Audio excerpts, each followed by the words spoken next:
Mars അഥവാ ചൊവ്വ, നമ്മുടെ ഭൂമിയുടെ അയൽക്കാരനായ വറ്റി വരണ്ട ചുവന്ന ലോകം. ഭൂമിക്ക് പുറത്ത് ചൊവ്വയിലാണ് നമ്മൾ ഏറ്റവും കൂടുതൽ പര്യവേഷണങ്ങൾ നടത്തിയിരിക്കുന്നത്. ISROയുടെ മംഗളയാൻ അടക്കം ധാരാളം ബഹിരാകാശ പേടകങ്ങൾ ചൊവ്വയെ ഭ്രമണം ചെയ്തുകൊണ്ട് പഠനങ്ങൾ നടത്തുകയാണ്.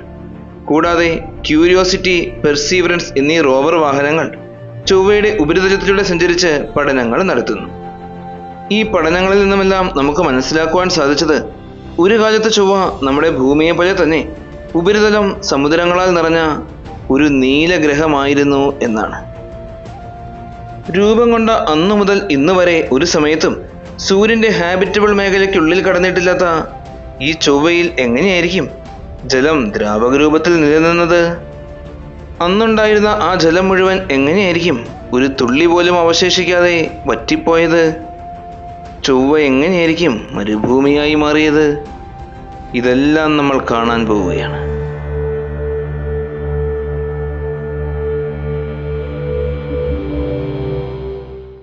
സൗരയൂഥത്തിൽ ബുധൻ, ശുക്രൻ, ഭൂമി എന്നീ 3 ഗ്രഹങ്ങൾ കഴിഞ്ഞാൽ 4ാമത്തെ ഗ്രഹമാണ് ചൊവ്വ, നമ്മുടെ ഭൂമിയുടെ അയൽക്കാരൻ. അയൽക്കാരൻ എന്ന് മാത്രമല്ല, ഭൂമിയോട് ഒരുപാട് സമാനതകളുള്ള ഗ്രഹമാണ് ചൊവ്വ. ഭൂമിയെ പോലെ തന്നെ മണ്ണും പാറകളും എല്ലാം നിറഞ്ഞ ഉപരിതലമുള്ള റോക്കി പ്ലാനറ്റ് ആണ്. ഭൂമിയിൽ സംഭവിക്കുന്നത് പോലെ തന്നെ ഋതുഭേദങ്ങൾ ചൊവ്വയിലും സംഭവിക്കുന്നുണ്ട്. അതിനുള്ള കാരണം ഭൂമിയെ പോലെ തന്നെയുള്ള ചൊവ്വയുടെ ചരിവാണ്. നമ്മുടെ ഭൂമി അച്ചുതണ്ടിൽ 23.5 ഡിഗ്രി ചെരിഞ്ഞാണ് ഭ്രമണം ചെയ്യുന്നത് എന്ന് നമുക്കറിയാം. ഭൂമിയുടെ ചെരിവിനോട് സമാനമായി തന്നെ ഏകദേശം 25 ഡിഗ്രി ചെരിഞ്ഞാണ് ചൊവ്വയും ഭ്രമണം ചെയ്യുന്നത്. മാത്രമല്ല, ഭൂമിയിലേതുപോലെ തന്നെ ചൊവ്വയിലെയും ഒരു ദിവസത്തിന്റെ ദൈർഘ്യം 24 മണിക്കൂറുകൾ തന്നെയാണ്. എന്നാൽ ഈ സമാനതകൾ കൂടാതെ ധാരാളം വ്യത്യാസങ്ങളുമുണ്ട്. ഭൂമിയെ അപേക്ഷിച്ച് ചൊവ്വയ്ക്ക് വളരെ കനം കുറഞ്ഞതും നേർത്തതുമായ അന്തരീക്ഷമാണുള്ളത്. അതുപോലെ തന്നെ അന്തരീക്ഷ മർദ്ദം വളരെയേറെ കുറവാണ്. ഭൂമിയുടെ മർദ്ദത്തിന്റെ 1% പോലുമില്ല. കൂടാതെ ഭൂമിയുടെ മാസിന്റെ 10% മാത്രമേ ചൊവ്വയ്ക്ക് മാസുള്ളൂ. ഗ്രാവിറ്റി നോക്കുകയാണെങ്കിൽ ചൊവ്വയ്ക്ക് ഭൂമിയുടെ 3/1 ഗ്രാവിറ്റി മാത്രമേ ഉള്ളൂ. ഭൂമിയെ അപേക്ഷിച്ച് ചൊവ്വയിലെ ശരാശരി താപനില വളരെയേറെ കുറവാണ്, -63 ഡിഗ്രി സെൽഷ്യസ്. നമ്മുടെ ഉപഗ്രഹമായ ചന്ദ്രൻ കഴിഞ്ഞാൽ ഭൂമിക്ക് പുറത്ത് നമ്മൾ ഏറ്റവും കൂടുതൽ പര്യവേഷണങ്ങൾ നടത്തിയിരിക്കുന്നത് ഈ ചൊവ്വയിലാണ്. ഈ പര്യവേഷണത്തിൽ ഓർബിറ്ററുകൾ മുതൽ ലാൻഡറുകളും റോവറുകളും വരെയുണ്ട്. ഒരുപാട് നൂറ്റാണ്ടുകൾക്ക് മുമ്പേ മുതൽ മനുഷ്യൻ ചൊവ്വയെ നിരീക്ഷിക്കാൻ തുടങ്ങിയതാണ്. നാളിതുവരെ നമ്മുടെ ISRO വിക്ഷേപിച്ച മംഗളയാൻ അടക്കം ആകെ 18 ബഹിരാകാശ പേടകങ്ങളാണ് ചൊവ്വയെ നിരന്തരം ബലം വെച്ച് പഠനങ്ങൾ നടത്തിയിട്ടുള്ളത്. ഈ 15 എണ്ണത്തിൽ 7 പേടകങ്ങൾ ഇന്നും സജീവമായി പ്രവർത്തിച്ചുകൊണ്ടേയിരിക്കുന്നു. ഇവയെ കൂടാതെ ചൊവ്വയിലെ ഇരുമ്പോക്സൈഡ് കലർന്ന മണ്ണിലൂടെ വിജയകരമായി സഞ്ചരിക്കുന്ന 6 റോവറുകളുമുണ്ട്. ഇവയിൽ ക്യൂരിയോസിറ്റി, പെർസീവറൻസ് എന്നീ റോവറുകൾ ഇന്നും സഞ്ചരിച്ചുകൊണ്ട് വിശദമായി പഠനങ്ങൾ നടത്തിക്കൊണ്ടേയിരിക്കുകയാണ്. ഈ പഠനങ്ങളിൽ നിന്നുമെല്ലാം നമുക്ക് മനസ്സിലാക്കുവാൻ സാധിച്ചിട്ടുള്ളത് ചൊവ്വയിൽ ഒരു കാലത്ത് ധാരാളം നദികളും പുഴകളും വെള്ളച്ചാട്ടങ്ങളും സമുദ്രവും എല്ലാം ഉണ്ടായിരുന്നു എന്നാണ്. 1971 മറൈനർ 9 പകർത്തിയ ചിത്രങ്ങളിൽ നിന്നുമാണ് ചൊവ്വയുടെ ഉപരിതലത്തിൽ പുഴകളും നദികളും ഒഴുകിയിരുന്നതിൻ്റെ അടയാളങ്ങൾ നമ്മൾ ആദ്യമായി കാണുന്നത്. പിന്നീടയച്ച ഓർബിറ്ററുകളിൽ നിന്നും ലാൻഡറുകളിൽ നിന്നും റോവറുകളിൽ നിന്നുമായി ചൊവ്വയിലൂടെ ഒഴുകിയിരുന്ന 40,000-ത്തിലും കൂടുതൽ ജലാശയങ്ങളുടെ അടയാളങ്ങൾ നമ്മൾ കണ്ടെത്തി. ചൊവ്വയുടെ ഉപരിതലത്തിലൂടെ സഞ്ചരിച്ചു കൊണ്ടിരിക്കുന്ന റോവർ വാഹനങ്ങൾ ചൊവ്വയുടെ മണ്ണിൽ നടത്തിയ അനേകം പരിശോധനകളിൽ നിന്നും ജലം ഇതിലൂടെ ഒഴുകിയിരുന്നു എന്നതിൻ്റെ വ്യക്തമായ തെളിവുകളും നമുക്ക് ലഭിച്ചിട്ടുണ്ട്. ചൊവ്വയിൽ അവസാനമായി ജലം പറ്റിപ്പോയി എന്ന് കരുതപ്പെടുന്ന ഗർത്തം ജസീറോ ക്രൈറ്ററാണ്. അതുകൊണ്ട് തന്നെ ചൊവ്വയിൽ ഏതെങ്കിലും തരത്തിലുള്ള ജീവൻ ഉണ്ടായിരുന്നു എങ്കിൽ അതിൻ്റെ എന്തെങ്കിലും തെളിവുകൾ ഇവിടെ കാണാൻ സാധിക്കും എന്ന പ്രതീക്ഷയിൽ നാസ പെർസീവറൻസ് എന്ന റോവറിനെ ഈ ക്രൈറ്ററിനുള്ളിലാണ് ഇറക്കിയിരിക്കുന്നത്. പെർസീവറൻസ് റോവറിൻ്റെ ഈ ഒരു ദൗത്യത്തെക്കുറിച്ച് വളരെ വിശദമായി തന്നെ തൊട്ടു മുൻപ് ഒരു വീഡിയോയിൽ നമ്മൾ സംസാരിച്ചിട്ടുള്ളതാണ്.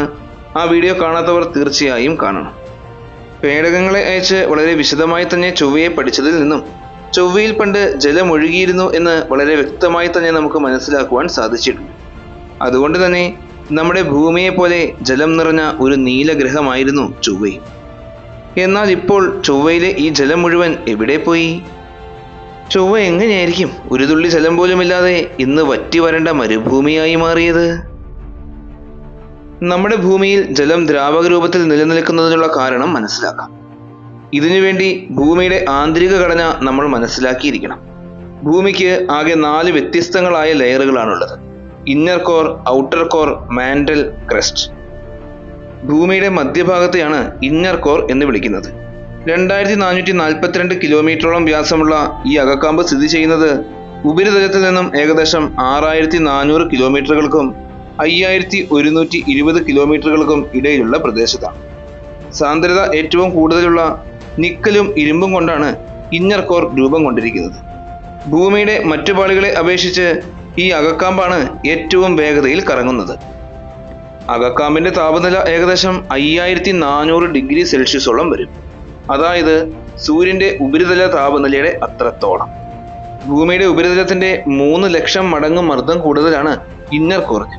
അകക്കാമ്പിന്റെ തൊട്ടു പുറത്തുള്ള ഭാഗമാണ് ഔട്ടർ കോർ അഥവാ പുറംകാമ്പ്.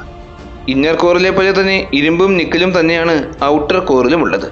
എന്നാൽ അകക്കാമ്പിനെ അപേക്ഷിച്ച് പുറംകാമ്പ് ദ്രാവക അവസ്ഥയിലാണ് സ്ഥിതി ചെയ്യുന്നത്. ഏകദേശം 2260 കിലോമീറ്ററോളം കട്ടിയുള്ള ഈ ദ്രാവകപാളിക്കുള്ളിലുള്ള ലോഹങ്ങളുടെ ചലനം മൂലമാണ് ഭൂമിക്ക് അതിശക്തമായ മാഗ്നറ്റിക് ഫീൽഡ് ഉണ്ടായത്. സൂര്യനിൽ നിന്നും വരുന്ന ഹാനികരമായ റേഡിയേഷനെയും സൗരക്കാറ്റിനെയും എല്ലാം തടഞ്ഞു നിർത്തി ഭൂമിയെ സംരക്ഷിക്കുന്നത് ഈ മാഗ്നറ്റിക് ഫീൽഡാണ്. ഇത്രത്തോളം ശക്തിയേറിയ കാന്തിക മണ്ഡലം ഉള്ളതുകൊണ്ടാണ് ഭൂമിയിൽ കട്ടി കൂടിയ ഒരു അന്തരീക്ഷം നിലനിൽക്കുന്നത്. ഭൂമിയുടെ അന്തരീക്ഷത്തിന് ഏകദേശം 1 കിലോഗ്രാം പെർ സെന്റിമീറ്റർ സ്ക്വയറോളം മർദ്ദമുണ്ട്. അന്തരീക്ഷ മർദ്ദം ഇത്രത്തോളം അനുഭവപ്പെടുന്നത് കൊണ്ടാണ് നമ്മുടെ ഭൂമിയുടെ ഉപരിതലത്തിൽ ജലം ദ്രാവകാവസ്ഥയിൽ നിലകൊള്ളുന്നത്. നമ്മുടെ ഭൂമിയുമായി താരതമ്യപ്പെടുത്തുമ്പോൾ ചൊവ്വയുടെ അവസ്ഥ വളരെ വ്യത്യസ്തമാണ്. കോർ, മാന്റൽ, ക്രസ്റ്റ് എന്നീ 3 പാളികൾ ചേർന്നതാണ് ചൊവ്വയുടെ ആന്തരിക ഘടന. ഇരുമ്പ്, നിക്കൽ, സൾഫർ എന്നിവയാൽ നിർമ്മിതമായ ഏകദേശം 1830 കിലോമീറ്ററോളം വലിപ്പമുള്ള മധ്യഭാഗമാണ് ചൊവ്വയുടെ കോർ. ഇതിൽ പ്രധാനമായും നിറഞ്ഞിരിക്കുന്നത് ഇരുമ്പ് തന്നെയാണ്. 14 മുതൽ 17% വരെ സൾഫറും. ഈ കോർ ഭാഗികമായും ദ്രാവക അവസ്ഥയിലാണുള്ളത്. ഭൂമിയുടെ അകക്കാമ്പിൽ അടങ്ങിയിരിക്കുന്ന ലഘുമൂലക സാന്ദ്രതകളുടെ ഇരട്ടിയാണ് ഇതിന്റെ അകക്കാമ്പിലുള്ള ലഘുമൂലക സാന്ദ്രത. എന്നാൽ ഭൂമിയുടെ കോറിൽ നിന്നും തികച്ചും വ്യത്യസ്തമായി ചൊവ്വയുടെ കോർ ഇന്ന് ലോഹങ്ങളുടെ ഒഴുക്ക് നിലച്ച് നിർജീവമാണ്. അതുകൊണ്ട് തന്നെ ചൊവ്വയുടെ കോറ് വളരെയേറെ തണുത്ത അവസ്ഥയിലാണ് സ്ഥിതി ചെയ്യുന്നത്. ഇതുമൂലം ചൊവ്വയുടെ മാഗ്നറ്റിക് ഫീൽഡ് ഭൂമിയുമായി താരതമ്യപ്പെടുത്തി നോക്കുമ്പോൾ വളരെയേറെ ദുർബലമാണ്.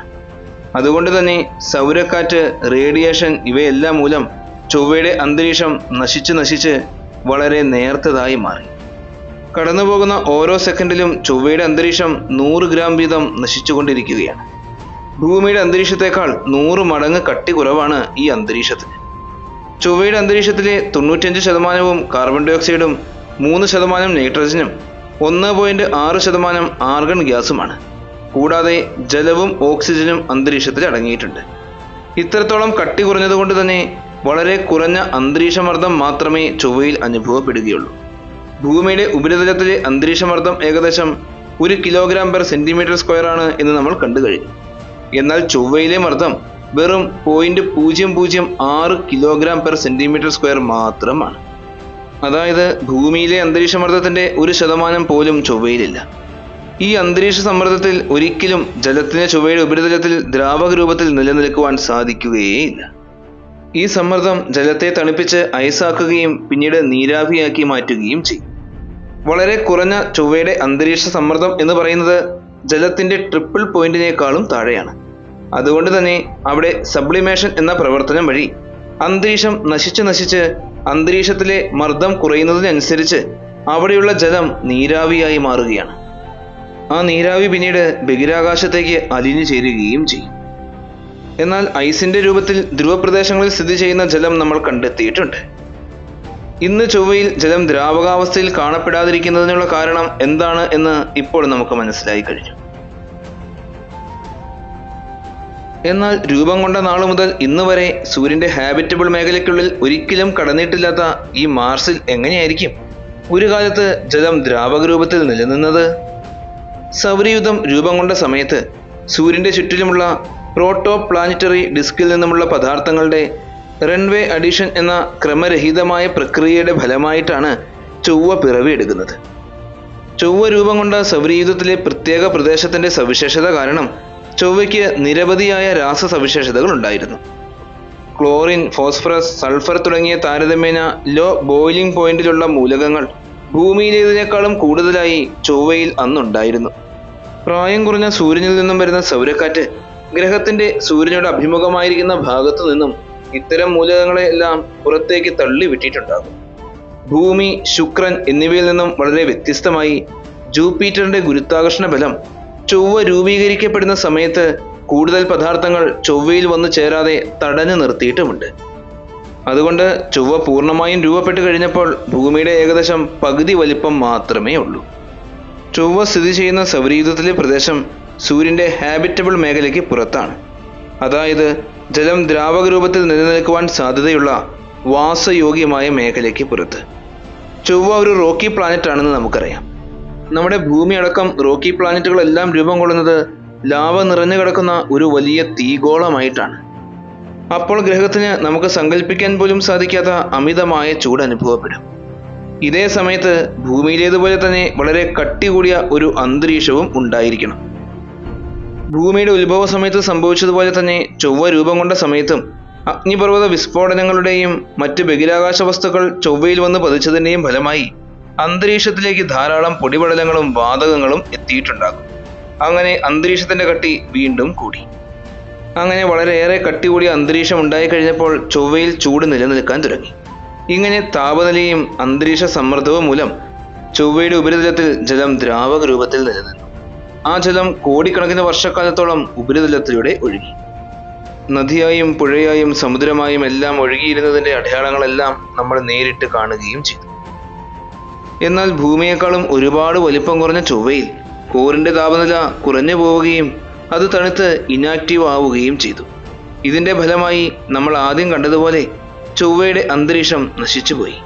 മർദ്ദം കുറഞ്ഞ് ഒരു തുള്ളി ജലം പോലും ഇല്ലാതെ വറ്റി വരണ്ട് ചൊവ്വ മരുഭൂമിയായി മാറി. ഈ ജലാശയങ്ങളിലോ അവയുടെ സമീപത്തോ ജീവനുണ്ടായിരുന്നോ ഇല്ലയോ എന്ന് നമുക്ക് വ്യക്തമായി അറിയില്ല. എന്നാൽ ജലമുള്ളിടത്ത് ജീവനുണ്ടാകാനുള്ള സാധ്യതകളുമുണ്ട്. ഈ സാധ്യതകളെ മുൻനിർത്തി വറ്റിപ്പോയ ആ ജലാശയങ്ങൾക്കുള്ളിൽ നമ്മൾ ഇന്നും പഠനങ്ങൾ നടത്തിക്കൊണ്ടേയിരിക്കുകയാണ്. ഭൂമിക്ക് പുറത്ത് ഈ ചൊവ്വയിൽ നമുക്ക് ജീവൻ കണ്ടെത്താൻ സാധിക്കട്ടെ. ഇന്നത്തെ ഈ വീഡിയോ എല്ലാവർക്കും ഒരുപാട് ഇഷ്ടമായി എന്ന് വിശ്വസിക്കുന്നു. നിങ്ങളുടെ എല്ലാവരുടെയും സപ്പോർട്ടുകൾ കൂടെ ഉണ്ടാകണം. നല്ലൊരു വീഡിയോയുമായി അടുത്ത എപ്പിസോഡിൽ കാണാം.